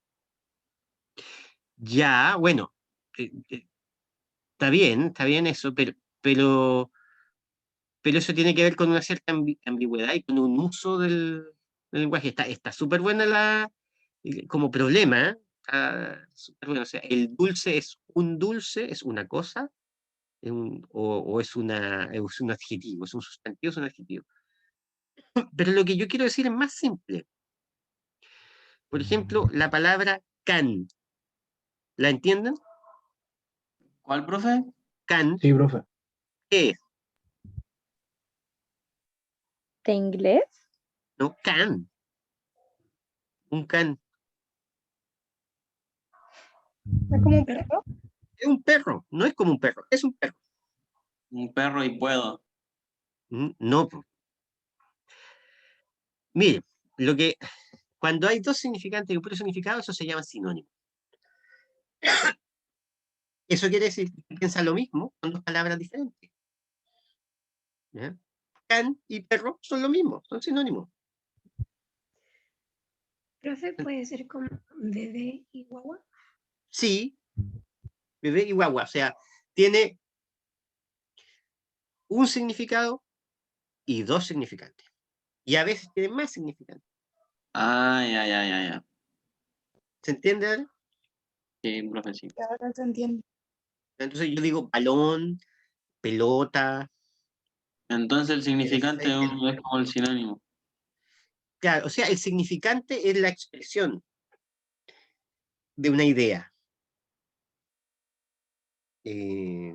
Entonces, por eso les decía, puede haber un significado y con hartos significantes. Y eso muestra que el significado es arbitrario. ¿Ya? ¿Se entiende? Es como que eh, el, lo que usted piensa cuando piensa perro o cuando piensa el balón, eso no varía. Pero lo que varía son los nombres que se le pueden asignar a esa idea. Pero fíjense que cuando digo los nombres, ya no estoy diciendo los nombres de la cosa, sino los nombres de lo que usted imagina. Ujú. Entonces, hay una desconexión entre lo que usted, entre el lenguaje, entre el mundo del lenguaje y el mundo de la realidad. No necesitamos las cosas para tener un lenguaje. Eso es lo que está aquí puesto en juego, en cierta medida. ¿Mm? Usted puede entender completamente una lengua, puede funcionar dentro de las reglas de la lengua sin necesidad de remitirse necesariamente a cosas reales. Y esto tiene que ver con Descartes también, ya que ustedes hablaron de Descartes, porque ¿cuál era la verdad a la que llega Descartes? ¿Usted qué está leyendo de Descartes? ¿Leyeron las meditaciones metafísicas? Sí, profe. ¿Cuál? ¿La 1? La 1 y la 2. La 1 y la 2, Sí. ya. ¿Cuál es a la célula a la que llega Descartes, la certeza a la que llega? ¿De que no tiene certeza de nada? No, pero después llega uno al final. Entonces, pasa por el genio maligno, después el genio maligno, ya el genio maligno lo engaña, pero aunque el genio maligno me pueda hacer que me equivoque, hay una cosa de la que yo no puedo dudar, va a decir Descartes, que soy una cosa que piensa. Llegaron a esa parte, ¿no? Pienso, luego existo. Y Sí. puede que yo me equivoque, va a decir, puede que el genio maligno me haga huevón, todo lo que quiera, pero yo soy algo que piensa. No sé si tengo realidad, ¿ya? Porque puede ser que el genio maligno esté siempre metiéndome trampa y que yo me equivoque, pero al menos yo sé que soy una cosa que piensa. ¿Ya? Esa es comienzo de la segunda meditación, llega a eso. Y a partir de ahí empieza a reconstruir. Ya, entonces, cuando Descartes dice, pienso, luego existo, hay una cosa que ahí él no declara, que es, cuando yo pienso algo. ¿Se entiende? Yo pienso que pienso en el lápiz, pienso en el perro, pienso en el árbol. ¿Ya? Entonces, el mundo queda, si usted quiere, atrapado al interior de eso que yo puedo pensar.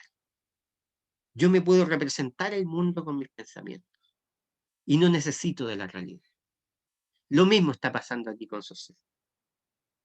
Él está mostrando que lo fundamental en el lenguaje es esa relación del significante y el significado. Eso es el signo lingüístico. Y no tiene nada que ver con las cosas. Vamos a volver a Nietzsche, ¿ya? En Nietzsche dice, nosotros podemos tocar la espalda de la realidad, pero no sabemos nada de la realidad. Lo que tenemos es una serie de metáforas, una estimulación nerviosa, a la cual nosotros respondemos con una palabra. Por eso dice, eso es una palabra, un estímulo nervioso. Algo que suena ahí en su oreja que dice, no sé, perro, árbol, hemorragia, mermelada. ¿Mm? Pero de ahí a que eso tenga una realidad, un correlato efectivo, así, que tenga existencia real, no sabemos nada. Ujú. Puede ser que el mundo tenga las dimensiones de lo que nosotros imaginamos. Que el mundo sea nada más que un mundo imaginado. Eso es la tesis de Descartes, en la primera de las meditaciones. ¿Ya? Y es por eso que esta es la época, sobre todo fines del siglo XVII hasta el siglo XIX, en que cobra boom la ficción, la literatura. Que el mundo puede ser lo que nosotros imaginamos. Es la época del Quijote. El Quijote anda por el mundo puro imaginando cuestiones. Ve un molino, dice que es un gigante. Ve a una mujer así de pueblo, dice que es una doncella. ¿Eh? Se imagina las cosas. Es la época de la representación, va a decir Foucault. ¿Mm?